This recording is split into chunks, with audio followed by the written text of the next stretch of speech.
Olá, tudo bom? Eu sou Renato Mota e há 13 anos trabalho como jornalista. Boa parte desse tempo cobrindo tecnologia. Nesse período, eu fiz muito conteúdo com o Porto Digital, para falar da sua importância no desenvolvimento da inovação no Recife e suas mais de 300 empresas embarcadas. Nesse podcast, a ideia é trazer alguns desses temas que envolvem o parque tecnológico, mas de uma forma interessante para quem já é da área e simples e didática para quem está pegando o bonde andando. Oi pessoal, eu sou Sara Falcão, também sou jornalista e há mais de 10 anos venho escrevendo sobre cultura, inovação e economia criativa. Atualmente sou Customer Success em startups e vai ser um prazer desbravar esse mundo de tecnologia e inovação ao qual faz parte o Porto Digital. Então vem com a gente que essa viagem está só começando. CAIS, o podcast do Porto Digital. Episódio 1, Inteligência Artificial. Certos conceitos do mundo da tecnologia sempre permearam o imaginário das pessoas como algo muito mais a ver com a ficção científica do que com a realidade. Robótica, realidade virtual e inteligência artificial são alguns deles. Esse último, que será o objeto de estudo do podcast, talvez seja o que está mais presente no nosso dia a dia, e poucas pessoas se dão conta. Entrevistamos alguns dos principais especialistas em inteligência artificial em Pernambuco para não só entender o que é inteligência artificial e como ela é aplicada, mas também entender o que há de mais avançado nesse campo de estudo e quais são seus desafios.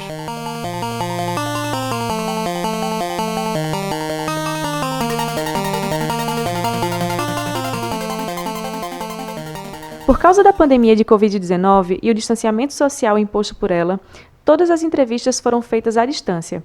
Por isso, você vai notar uma pequena diferença na qualidade de áudio de cada entrevistado. Ou isso, ou na verdade a gente não entrevistou ninguém e todos eles são sistemas de computador criados para simular pessoas. Depois desse bate-papo ficou difícil saber a diferença? Open the pod bay doors, Hal. I'm sorry, Dave. I'm afraid I can't do that. Antes de mais nada, precisamos entender o que é inteligência artificial e como ela se diferencia do que nós entendemos por inteligência, que é a nossa inteligência humana. As máquinas não formam pensamentos como os humanos fazem, e muito do que a gente acha que pode ser inteligência artificial talvez seja só uma ação automatizada. Enquanto humanos, nossa tendência é antropomorfizar as coisas, ou seja, torná-las espelhos de nós mesmos. Então a inteligência artificial seria um cérebro que está sendo emulado dentro de uma máquina. Mas a realidade não é tão glamourosa assim, como explica Jordano Cabral, que é presidente do Conselho do CESA e professor do Centro de Informática da Universidade Federal de Pernambuco. Pragmaticamente, a IA é a máquina quando a programação é insuficiente. Quando a gente não consegue fazer um programa e dizer linha por linha exatamente o que um aplicativo, um sistema, um site deve fazer, a gente recorre a um outro tipo de solução. E esse tipo de solução a gente chama de IA. E é um tipo de solução, não é uma solução específica.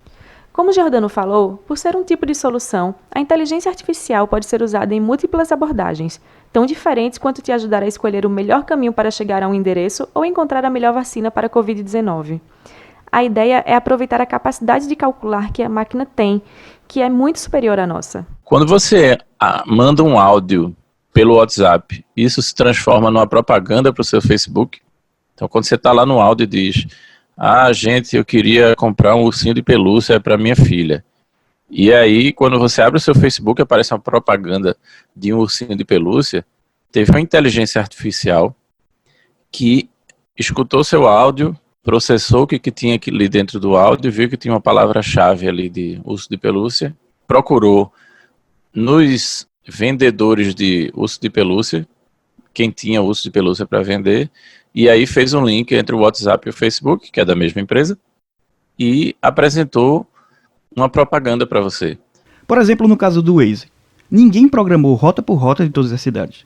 Ou quando estavam desenvolvendo o app lá da Netflix, ninguém falou: quando alguém assistir Modern Family, sugira ver Brooklyn Nine-Nine em seguida. É disso que o Jordano fala quando diz que a inteligência artificial é a máquina quando a programação é insuficiente. Nesse caso, a abordagem é diferente para chegar numa solução no qual não é possível programar caso a caso.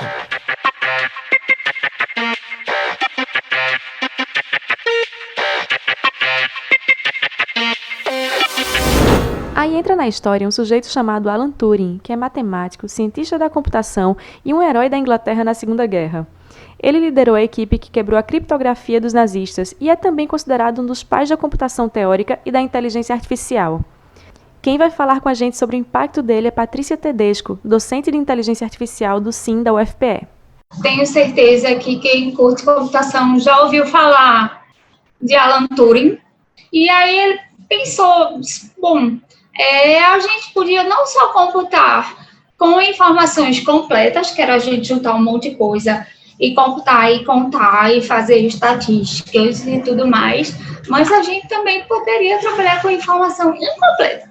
A inteligência artificial, ela nasce aí, que é quando a gente tem problemas que a gente não consegue resolver, que a gente precisa de identificar padrões para poder auxiliar na tomada de decisões.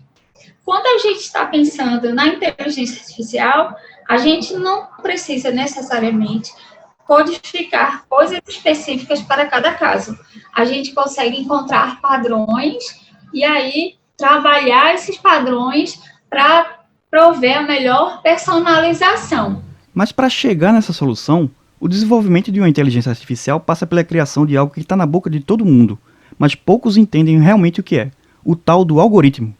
Quantas vezes você já não ouviu ou falou alguma coisa como o algoritmo do Spotify é muito bom, me recomendou músicas excelentes, ou o algoritmo do YouTube é um lixo, só me recomenda vídeo de terraplanista.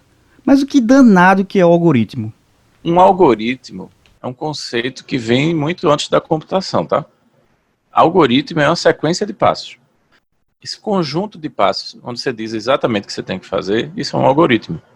Então, se você faz uma receita, vou fazer um bolo, pegue 3 ovos, misture com farinha, bote manteiga, bata na batedeira durante 5 minutos, faça isso, faça aquilo. Isso é um algoritmo.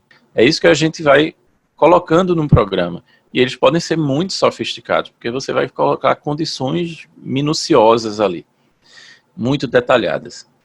E aí, ele pode ser complexo até o quanto você aguentar pensar naquele conjunto de passos. Tá? Então, isso é tipicamente o que um programa de computador faz. E esse programa de computador, na prática, a gente chama isso de algoritmo. Então, os algoritmos estão aí há muito tempo. É a lógica que está por trás da programação, independente do que é exatamente o seu sistema. E isso é muito importante na computação, até mesmo nas coisas mais simples. Quando você abre o bloco de notas para escrever alguma coisa, antes disso, teve alguém pensando por muito tempo como seria possível abrir esse software clicando apenas 2 vezes no ícone e permitir que, quando você digitasse algo, aquela informação fosse gravada. No caso da inteligência artificial, os algoritmos serão diferentes, porque não são exatamente comandos o que você passa para a máquina.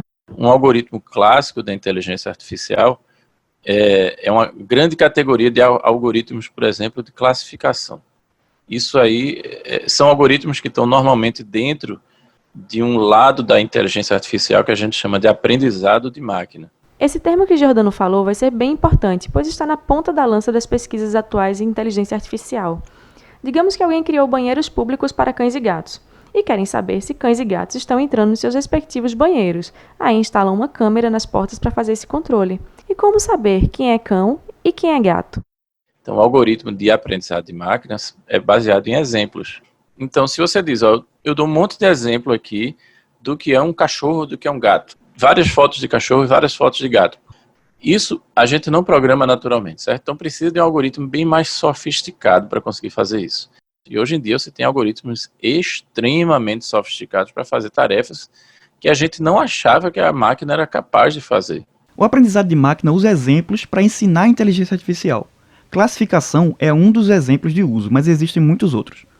Quando você faz um teste CAPTCHA em algum site, por exemplo, para votar no BBB, você está ajudando um computador a diferenciar melhor o que é um carro, o que é uma faixa de pedestres, o que é um semáforo, o que é um barco, enfim. Você, humano, que sabe a diferença dessas coisas, está dizendo para uma máquina o que é que aquilo é e ela aprende a diferenciar.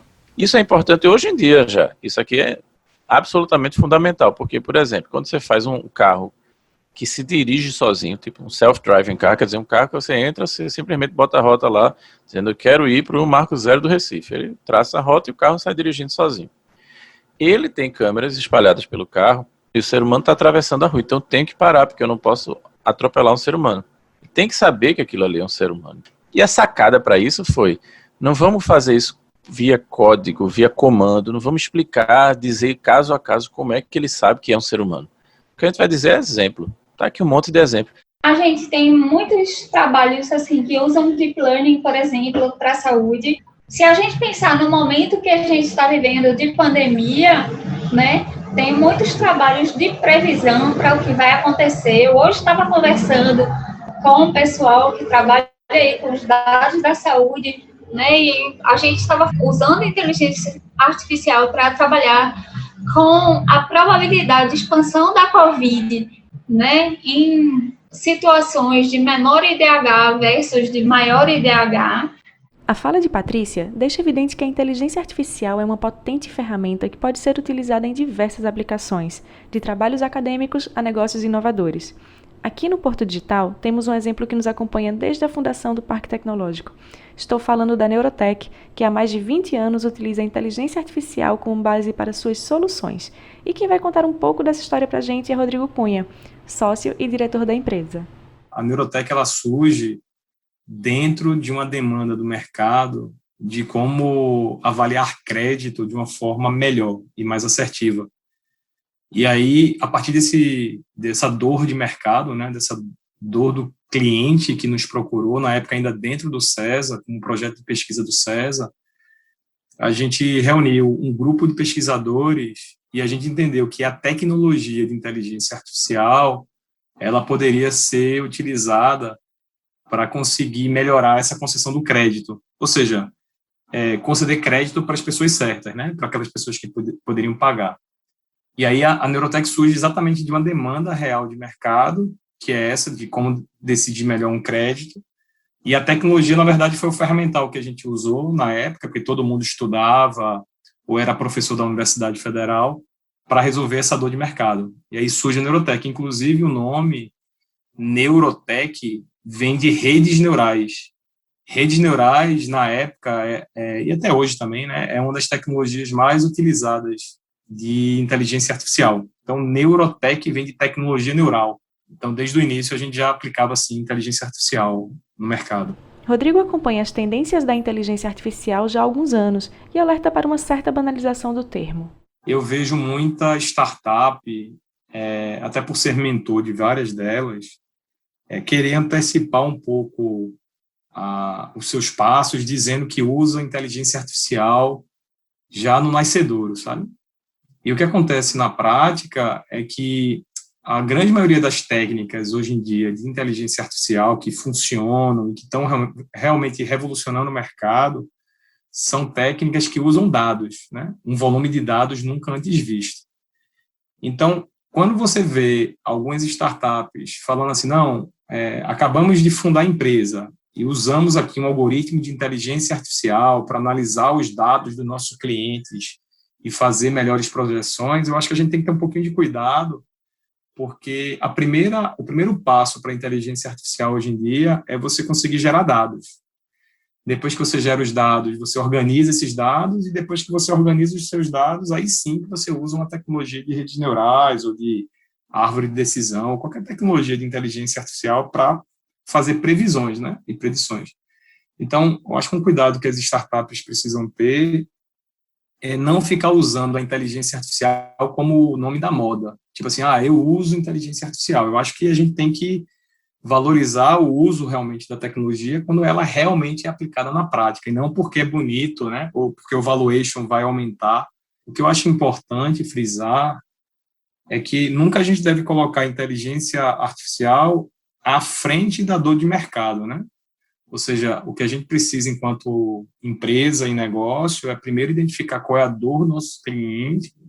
A partir do momento que a gente decide e identifica qual é a dor do nosso cliente, aí sim a gente procura as ferramentas necessárias, né? E sem dúvida, quando você olha a inteligência artificial e a capacidade hoje em dia das máquinas, né, de terem dados, de gerar dados, da sociedade gerar informação como um todo, você precisa de uma tecnologia para conseguir trabalhar com esses dados, né? Então, é natural que a inteligência artificial ela venha com uma tecnologia não somente da moda, mas que a tecnologia que realmente está resolvendo problemas reais do mercado, né?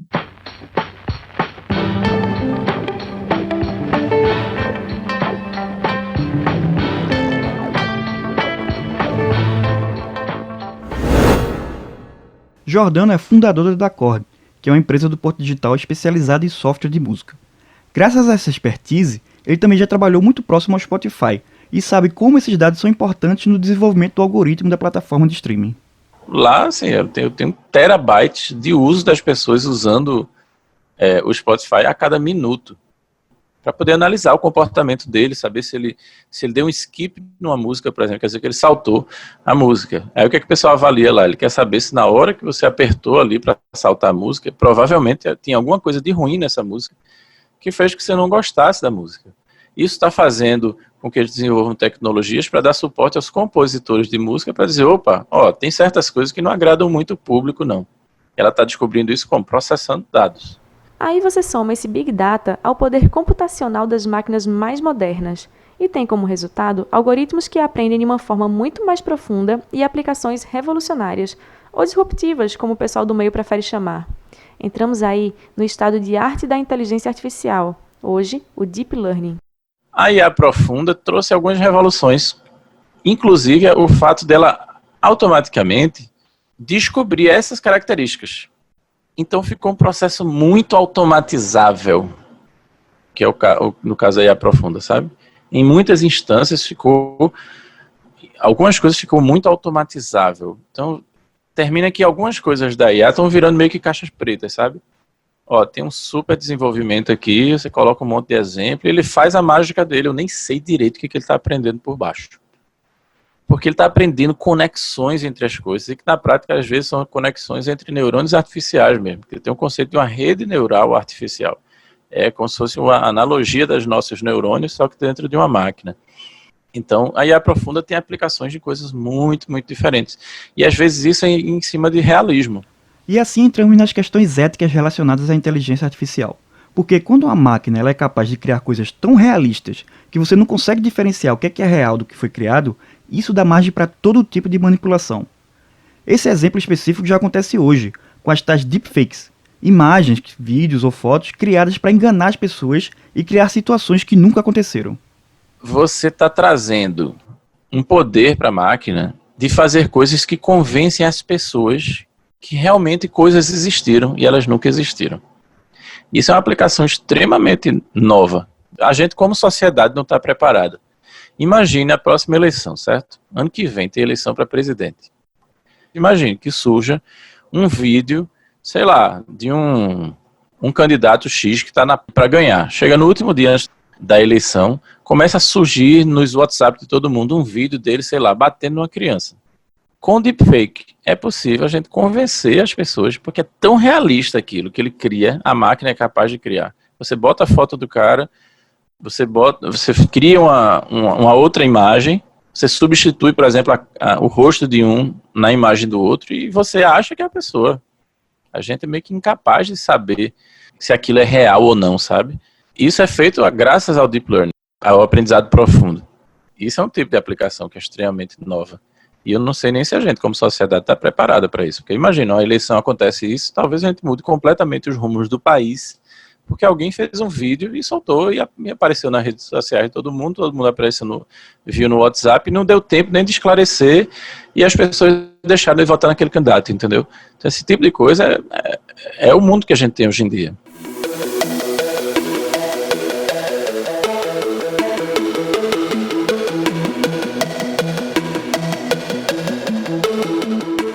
Uma das maiores referências nacionais em inteligência artificial é o professor Geber Ramalho. Ele foi um dos pioneiros da área no Brasil e explica pra gente outro problema ético da inteligência artificial, que é muito ligado àquela comparação que fizemos no começo entre a inteligência humana e a das máquinas. A inteligência artificial tem vários problemas aí do ponto de vista ético, mas um deles é esse, entendeu? Você tem que saber explicar. Explicabilidade é um negócio sério. E certos algoritmos, eles dão a resposta meio boa, eles fazem a classificação correta, mas eles não conseguem explicar por quê. E isso, por exemplo, em aplicações do domínio do poder público, em alguns estados não querem usar. Alguns países já disseram, eu não vou usar nenhuma caixa preta. Porque, sei lá, eu vou negar uma coisa a alguém, um auxílio, imagina o INSS, um banco ele nega, certo? Eu nego o empréstimo. E eu não preciso dar muitas explicações porque eu neguei o empréstimo. Surge então a necessidade de aproximar humano e máquina, na capacidade de entendimento de uma explicação para que o ser humano tome uma decisão. Qual é o papel do ser humano nas decisões da máquina? A gente disse que tem 3 possibilidades. Uma é o ser humano no loop, né? O human in the loop. O que acontece? A máquina analisa as coisas, toma uma decisão e submete para uma pessoa. Por exemplo, eu estava conversando com o pessoal da Marinha, que disseram, ó, vê só, quando a gente tem um míssil chegando, não dá tempo de perguntar a alguém para apertar no botão, senão já morreu todo mundo, entendeu? Tem que ser uma resposta automática aí de defesa. A IA já percebeu que o míssil chegou e já disparou as contramedidas. E tem o human out of the loop, que é a máquina não pergunta a ninguém, ela toma decisão e prio, e o ser humano não pode interferir no processo, a não ser desligar na máquina. Aí você vai me dizer, mas existe isso? Mas claro que existe. Por exemplo, os sistemas hoje de distribuição de energia elétrica, certo? Quando dá um problema num canto, se o sistema não for inteligente o suficiente para desligar algumas coisas, você vai ter uma pane aqui que vai passar semanas de blackout aqui do negócio. Então o sistema ele funciona autonomamente para desligar mesmo as coisas, bum, bum, bum, bum, bum, e tomar as decisões que tem que ser tomadas, porque são decisões de segundos, milissegundos, que não dá para ficar esperando o ser humano. Então tem um bom debate sobre qual é o papel do ser humano nesse processo decisório comandado ou pelo menos auxiliado pela máquina. Mas nem tudo relacionado à criação por meio de inteligência artificial é algo negativo. Existe muita coisa legal sendo feita pelo computador, especialmente ligada à arte. O próprio Giordano trabalhou em alguns projetos e pode contar mais. Eu tenho trabalhado muito com a parte de música, por exemplo. Trabalhei com o pessoal da Sony, hoje em dia com o pessoal do Spotify. Por exemplo, na criação que foi do primeiro disco de músicas criadas por uma inteligência artificial do mundo, que chama Hello World, que foi lançado pela Flow Records há 2 anos atrás, e que tem um monte de música que foi feita aqui, assim, em Recife, ou com bases de coisas que a gente criou aqui, sabe? Então tem um lado muito legal dessas coisas novas, de novidades excitantes, digamos assim, sabe? Por exemplo, a máquina que é capaz de ser criativa. Isso é uma coisa que não existia há um tempo atrás. Só existe essa possibilidade hoje porque tem métodos realmente novos também, sabe? Então, por um lado, tem coisas super interessantes e legais que vão surgir aí. Por outro lado, tem perigos também, né? Então a gente realmente tem que saber como dosar e como se proteger também dos riscos.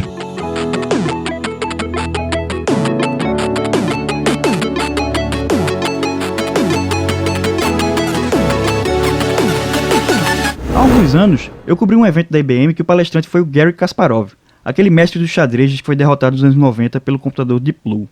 Esse episódio específico marcou um ponto de virada no desenvolvimento da inteligência artificial, e você imaginaria que o Kasparov ficaria até meio ressentido com as máquinas, mas muito pelo contrário. O russo é um defensor do desenvolvimento da tecnologia.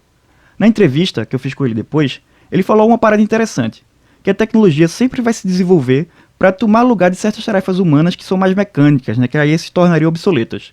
Mas por mais que a máquina substitua o ser humano em 99% das coisas, sempre vai existir aquele 1% que só nós, seres humanos, conseguimos fazer.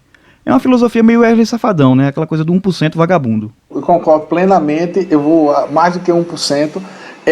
Aí isso também tem a ver com outra questão ética da IA. Um é o papel do ser humano na decisão, o outro é o impacto, por exemplo, nos empregos, certo? Porque a gente sabe que a gente está num processo de automação crescente, a IA vai avançar em várias atividades que antes não eram automatizáveis, digamos assim, que agora vão passar a ser.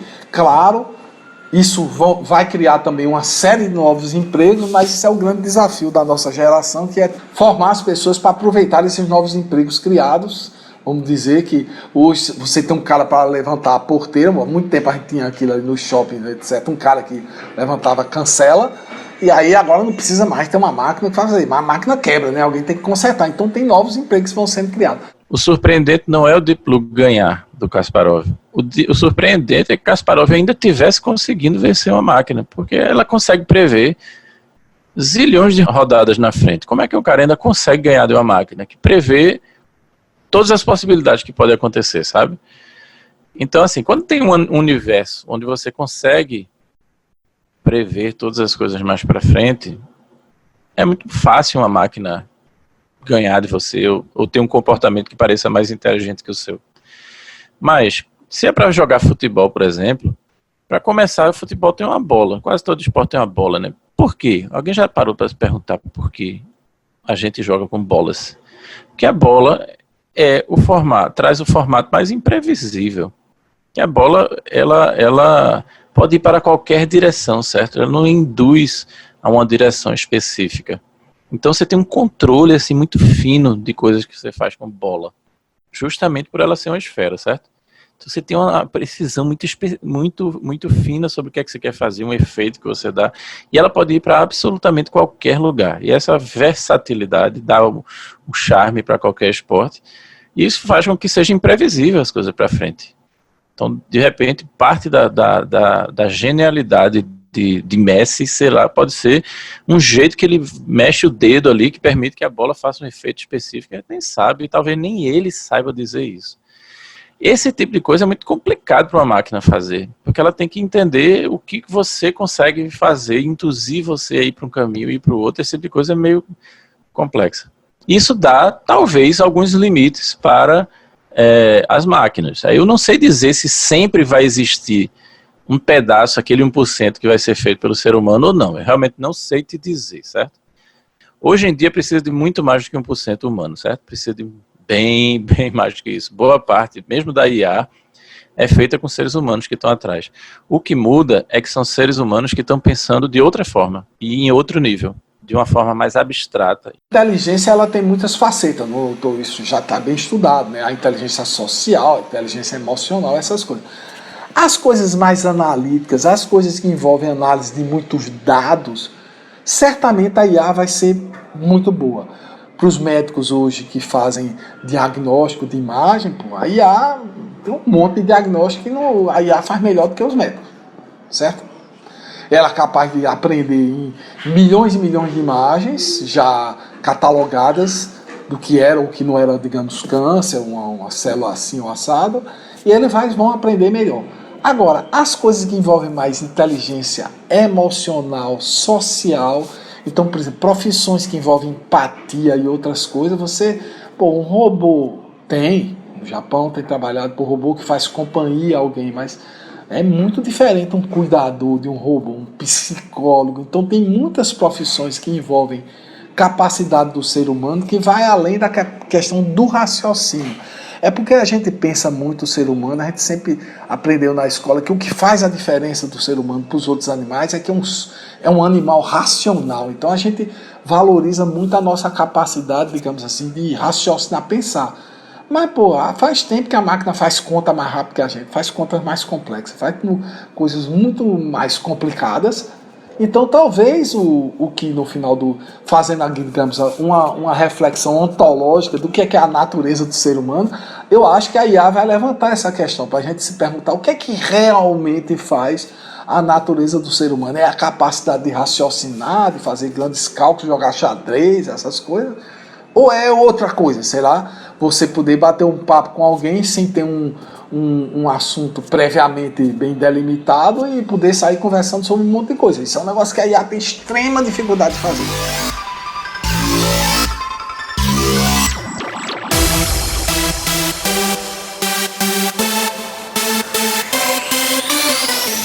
Antes da gente se despedir, vou apresentar para vocês um quadro fixo aqui do CAIS, o Pitch de Elevador. Ao fim de cada episódio, a gente vai abrir nossos microfones para que uma empresa ou startup daqui do Parque Tecnológico faça sua apresentação de no máximo 1 minuto, explicando o que a empresa faz ou apresentando um produto ou protótipo. Para abrir a série, a gente vai convidar a empresa Neurotech.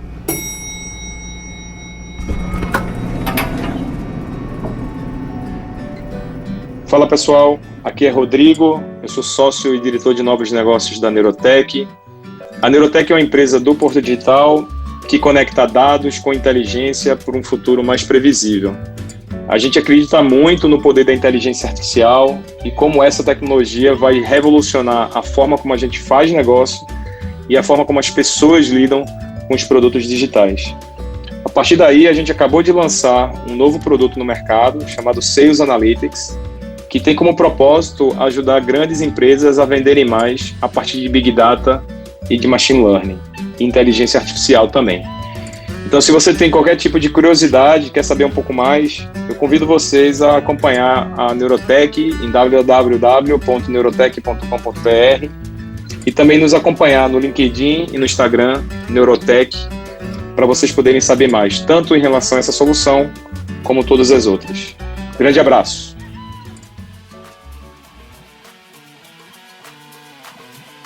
O CAIS é uma produção do Porto Digital em parceria com a Doravante Podcasts. Apresentação: Renato Mota e eu, Sara Falcão. Reportagem e roteiro: Guilherme Gates e Renato Mota. Entrevistas: Guilherme Gates e Renato Mota. Edição e masterização: Rafael Borges. Trilha e efeitos sonoros: Estesia.